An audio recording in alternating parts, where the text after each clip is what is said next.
In this lesson, we will examine the dynamic dispatch topic, which is the continuation of the static dispatch lesson. Dynamic dispatch is the mechanism by which types and methods are resolved dynamically at program runtime. Static dispatch may not be used in all matters. In such cases, dynamic dispatch is generally preferred. This means that it is not known exactly which method will be executed at compile time. Dynamic dispatch provides flexibility and is often used when different types implementing a thread can perform the same action.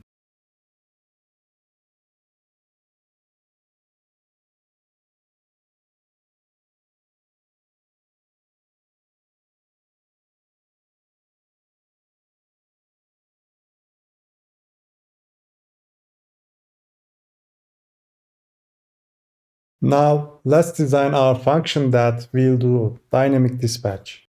Here, we will write the common thread with the keyword dyn as input. So we will be able to use this function in two structs.